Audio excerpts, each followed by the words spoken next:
I'm sure you've experienced those vexing variations in video at shows where two or more video displays showing the same content look completely different. Or sometimes it's a modular LED display where two or more modules look completely different than the others. Miscalibrations like that can take the viewer right out of the moment and shift the focus from the performance to the technology and everything that's wrong with it. But it doesn't have to be that way. With today's technology, a properly calibrated video display can look just like the artist intended it to be. No better, no worse, but completely true to the intention. With a handful of test patterns and a critical eye, every display can look its best. There are test patterns that are used to calibrate brightness, contrast, color, sharpness, and to test resolution and geometry.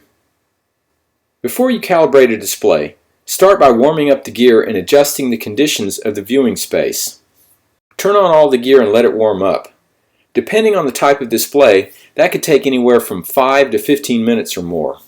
But that allows the gear to reach normal operating temperature and display the picture as it will appear during the show. Next, you should darken the room to match the conditions under which the content will be viewed.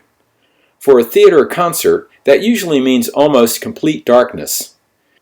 Because the human eye adjusts to changing light conditions, your perception of the display will change with your surroundings. In a brightly lit space, an image can appear to be dim, but in a dimly lit space, the same image can appear to be bright. Ambient light can also wash out the display, and if you adjust the brightness of the display based on the wrong lighting conditions, it can change the color quality of the image, use more energy, raise the operating temperature, and possibly shorten the life of the display, particularly if it's LED. Audio gear in the concert and touring world is sometimes quickly adjusted using well-engineered reference material that the audio engineer is very familiar with, like Pink Floyd's Dark Side of the Moon or any Steely Dan.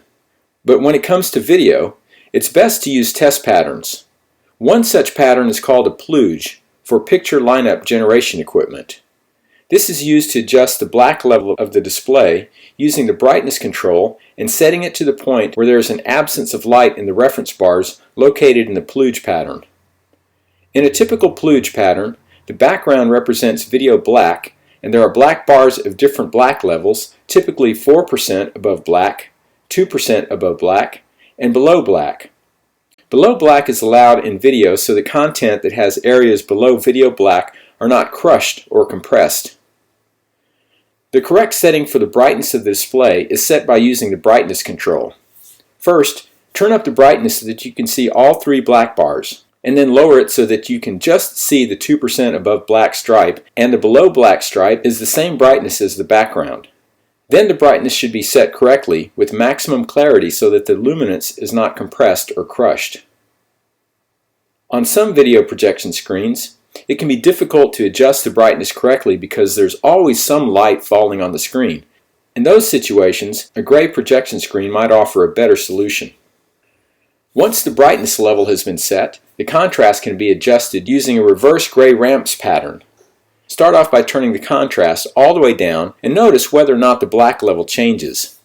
If not, then turn the contrast back up until the white levels start clipping. Then go back down to the proper white level just below the point of clipping. If the black level changes when you adjust the contrast down, then start by turning the contrast way down and then increase it until the black or white level starts to clip. If the white level clips before the black level, then turn down the brightness control. If the black level clips before the white level, then turn the brightness control up. Keep going back and forth until you get the best contrast, which is when you have the brightest whites and the blackest blacks with no clipping. To adjust color, SMPTE color bars are used. It's much easier to use color bars than to go by skin tone since the color of skin varies a lot, and it's not always easy to tell if a display is set correctly by the skin tone of the actors. In most pro video systems, you have the ability to individually adjust red, green, and blue, which makes it easier to set the color properly. There might also be gamma control, which allows you to change the gamma curve. The gamma curve defines how the color intensity changes on the display compared to the incoming signal.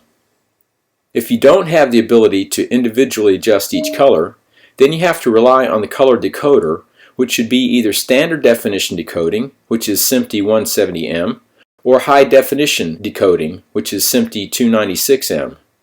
Make sure you're using the right decoder for your system. Some systems have sharpness control, but it works by adding extra lines that are not in the original signal.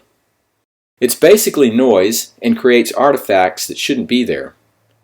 If there's a sharpness control, it should be adjusted to the lowest setting or to the point where there are no extra lines or artifacts added to the display.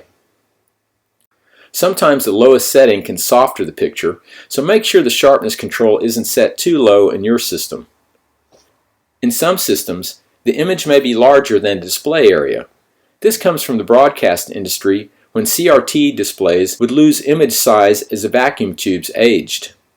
The overscan pattern can be used to figure out if any of the image is missing from the display. It has 1% markers on the horizontal and vertical axes, plus 2.5% markers on the diagonal to indicate whether or not the signal being sent is fully displayed. The safe action and safe area titles are marked at 5% and 10% inside of the edges of the display respectively, which come from legacy CRT displays. Current practice allows for HD production to use 100% of display area with 0% overscan.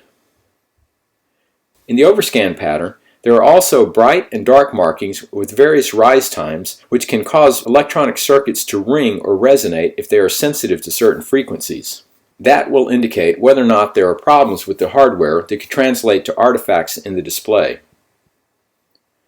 A pixel clock and phase test pattern can be used to check the resolution of a display by allowing you to see the pixel relationship between the source material and the display.